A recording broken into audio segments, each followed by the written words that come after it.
مولانا رومی رحمۃ اللہ علیہ فرماتے ہیں مثنوی میں کہ ایک حکایت بیان فرمائی ہے کہ ایک آدمی جو تھا وہ کہیں جنگل میں لکڑیاں وکڑیاں کاٹ رہا تھا، تو سردی کا موسم تھا، تو سردی کے موسم میں لکڑیاں کاٹتے کاٹتے وہ اس میں کہیں ایک وہ اژدہا سانپ وہ نکل آیا، لیکن دیکھا کہ بالکل مردہ ہے، تو لکڑی میں لپٹا ہوا تھا، انہوں نے کہا چلو مردہ تو ہے ہی، اٹھا کے لے گیا اپنے گھر میں، تو لے کے ڈال دیا۔ وہ لکڑی کے ساتھ لپٹا ہوا تھا اور بالکل بے فکر و حرکت تھا، مردہ تھا۔ اپنے گھر لے کر آیا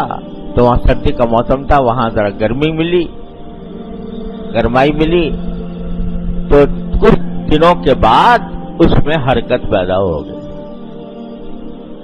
اور وہ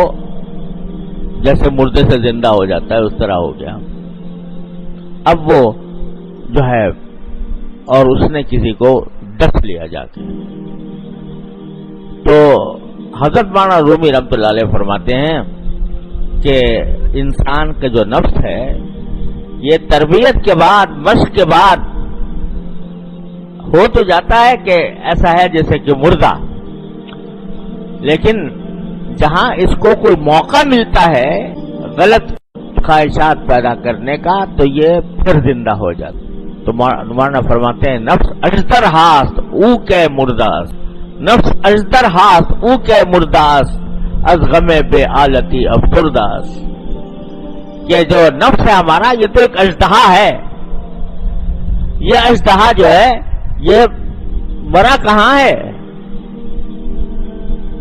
البتہ غم بے آلتی افسرداس، البتہ تم نے تربیت کر کے مشق کر کے اس کو افسردہ بنا دیا ہے، لیکن وہ موجود ہے۔ اس واسطے کسی بھی وقت اللہ بچائے انسان کا دماغ پلٹ سکتا ہے، کسی وقت بھی اس کے اندر ٹیڑھ پیدا ہو سکتی ہے، اس لیے یہ دعا سکھائی گئی کہ اے اللہ ہمارے دلوں میں ٹیڑھ پیدا نہ فرما۔ یا ذرا ہر شخص اپنے دل کو ٹٹول کر دیکھ لے، کتنا ہی اللہ نے اس کو عبادت کی توفیق دی ہو، کتنا ہی اس کو تدین عطا فرمایا ہو، کتنا وہ اپنے آپ کو گناہوں سے بچانے کی کوشش کرتا رہا ہو، لیکن ہر شخص اپنے دل کو ٹٹول کے دیکھ لے کہ کبھی نہ کبھی دل میں غلط خیالات آتے ہیں، برے خیالات آتے ہیں، اور وہ خیالات کبھی ارادے کی حد تک پہنچتے ہیں، کبھی صرف خواہش اور تمنا کی حد تک رہتے ہیں، کبھی ارادے تک بھی پہنچ جاتے ہیں، اللہ بچائے۔ اگر آدمی کی صحبت ٹھیک نہ ہو، اگر اس کا ماحول سازگار نہ ہو، تو یہ جو دل میں خواہشیں اور جذبات یا امنگیں یا تمنائیں پیدا ہو رہی ہیں، اگر ذرا اس کو ماحول دوسرا ملے تو آدمی بھٹک کے کہیں سے کہیں جا سکتا ہے۔ تو جب کبھی دل میں کسی گناہ کا خیال پیدا ہوتا ہو، ارادہ پیدا ہوتا ہو، خواہش پیدا ہوتی ہو، تو فوراً اللہ تعالیٰ کی طرف رجوع کر کے کہہ لو ربنا لا تزغ قلوبنا بعد اذ ہدیتنا۔ ایک آدمی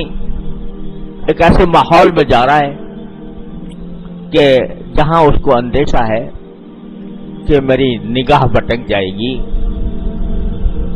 یا میرے دل خراب ہوگا یا مجھ سے کوئی غلط کام ہونے کا اندیشہ ہے، تو جانے سے پہلے اور راستے میں یہ دعا کرتا جائے ربنا لا تزغ قلوبنا بعد اذ ہدیتنا وہب لنا من لدنک رحمۃ۔ اس میں اللہ تبارک و تعالیٰ کی ایک تو حمد بھی ہے کہ اللہ آپ نے اپنے فضل و کرم سے ہمیں ہدایت دے دی ہے، آپ نے اپنے فضل و کرم سے ہمیں ہدایت کا مورد بنایا، یہ آپ کا انعام ہے، آپ کا کرم ہے، ہم اس کا شکر ادا کرتے ہیں، لیکن آئندہ کہیں ہم بھٹک نہ جائیں۔ اب کسی مجلس میں آپ جا رہے ہو، اندیشہ ہے کہ یہاں مجلس میں جائیں گے تو غیبتیں ہوں گی، غیبت کی مجلس ہوگی، دوسروں کا ذکر آئے گا، اس کو برا بھلا کہا جائے گا، اندیشہ ہے۔ اول تو ایسی مجلس میں جانے سے پرہیز ہی کرے تو آدمی تو بہتر ہے، لیکن بعض اوقات جانا ہو جاتا ہے اور وہاں لوگ مل جاتے ہیں، اندیشہ ہے کہ غیبتیں ہو رہی ہوں گی یا ہوں گی، تو مانگ لو اللہ تعالیٰ سے، یا اللہ میں جا رہا ہوں اور مجھے اندیشہ ہے کہ کہیں میں غیبتوں کے گناہ میں مبتلا نہ ہو جاؤں، اے اللہ میرے دل کی حفاظت فرمائیے، مجھے تیر سے محفوظ رکھیے۔ یہ دعا مانگتے رہو۔ جب کبھی نفس کسی غلط کام کی طرف اس کے دل میں خواہش پیدا ہو، غلط کام کی، ناجائز کام کی، تو فوراً یہ کہہ دو ربنا لا تزغ قلوبنا بعد إذ هديتنا۔ اب یہ نسخہ خود بتا دیا نبی اللہ جل جلالہ نے،